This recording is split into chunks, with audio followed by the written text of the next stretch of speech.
Share market को अक्सर economy का बैरोमीटर कहा जाता है और सही भी है।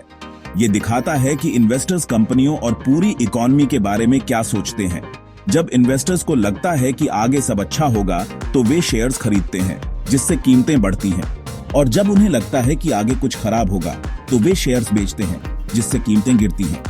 इस तरह डिमांड और सप्लाई से मार्केट बनता है, जहां जानकारी शेयर की कीमतों में दिखती है।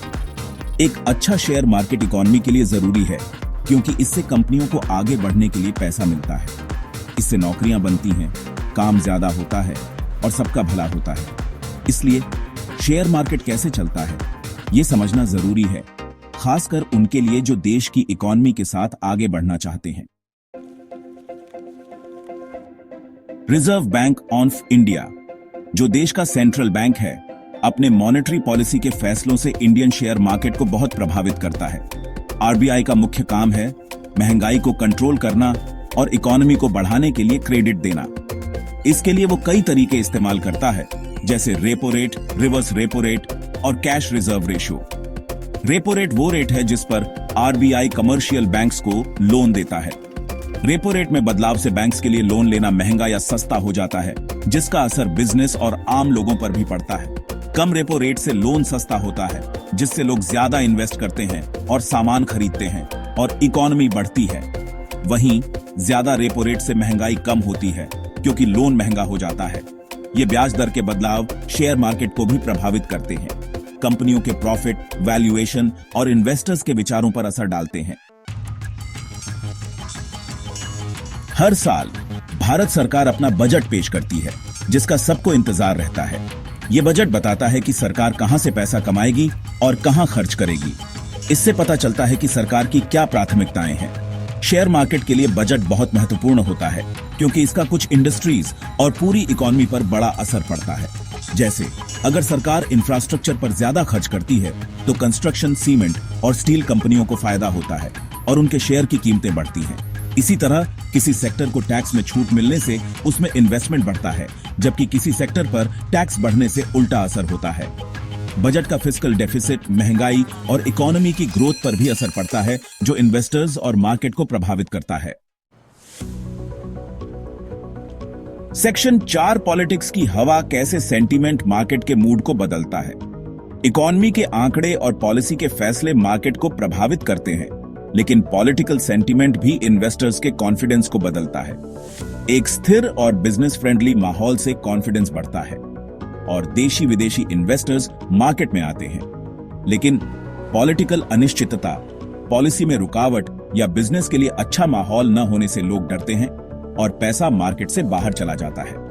चुनाव, खासकर जिनके नतीजे पता ना हो, मार्केट में उतार चढ़ाव लाते हैं, क्योंकि इन्वेस्टर्स सोचते हैं कि अलग अलग पार्टियों और उनके इकोनॉमिक एजेंडा का क्या असर होगा। इसके अलावा दुनिया भर की घटनाएं जैसे ट्रेड वॉर, लड़ाई या दूसरे देशों में अस्थिरता भी इंडियन शेयर मार्केट को प्रभावित कर सकती हैं। सेक्शन 5, जब पॉलिसी सबसे जरूरी हो जाती है, नोटबंदी और कॉर्पोरेट टैक्स कटौती। सरकार की पॉलिसी, खासकर जिनका इकोनॉमी पर बड़ा असर होता है, शेयर मार्केट में बड़े बदलाव ला सकती है। 2016 की नोटबंदी, जिसका मकसद काला धन रोकना और डिजिटल ट्रांजैक्शन को बढ़ावा देना था, उससे इकोनॉमी में थोड़े समय के लिए रुकावट आई। बड़े नोट बंद होने से लोगों का खर्च और बिजनेस कम हुआ, जिससे शेयर मार्केट गिरा। लेकिन नोटबंदी के लंबे समय के असर, जैसे फाइनेंशियल इंक्लूजन और डिजिटल ट्रांजैक्शन का बढ़ना, पर अभी भी बातचीत हो रही है। इसके उलट 2019 में कॉर्पोरेट टैक्स में कटौती, जिसका मकसद इन्वेस्टमेंट और इकोनॉमिक ग्रोथ को बढ़ाना था, उसे मार्केट ने अच्छा माना। कॉर्पोरेट टैक्स कम होने से कंपनियों का प्रॉफिट बढ़ा और भारतीय कंपनियां दुनिया भर में ज्यादा कंपेटिटिव हुईं। सेक्शन 6, हमारे कंट्रोल के बाहर प्राकृतिक आपदाओं का मार्केट पर असर। हम इकोनॉमी और पॉलिटिक्स के असर का अंदाजा लगा सकते हैं, लेकिन प्राकृतिक आपदाएं अचानक आती हैं और शेयर मार्केट को बहुत प्रभावित करती हैं। भूकंप, बाढ़, सूखा और महामारी से सप्लाई चेन टूट जाती है, इंफ्रास्ट्रक्चर को नुकसान होता है और बिजनेस पर असर पड़ता है, जिससे इकोनॉमी को नुकसान होता है और मार्केट गिरता है। जैसे 2020 में कोविड-19 महामारी से दुनिया भर के मार्केट गिरे, क्योंकि लॉकडाउन और ट्रैवल बंद होने से इकॉनमी रुक गई थी। प्राकृतिक आपदाओं का कुछ सेक्टर जैसे खेती, टूरिज्म और इंश्योरेंस पर ज्यादा असर पड़ता है, जिससे उनके शेयर की कीमतों में बड़ा उतार चढ़ाव होता है। ऐसी घटनाओं का अंदाजा लगाना नामुमकिन है, लेकिन उनके असर को समझकर और अलग अलग जगहों पर इन्वेस्ट करके रिस्क कम किया जा सकता है। सेक्शन 7, मार्केट की भूल भुलैया में रास्ता ढूंढना। नॉलेज आपका इन्वेस्टमेंट कंपास है। इंडियन शेयर मार्केट किसी भी दूसरे मार्केट की तरह कई चीजों से प्रभावित होता है।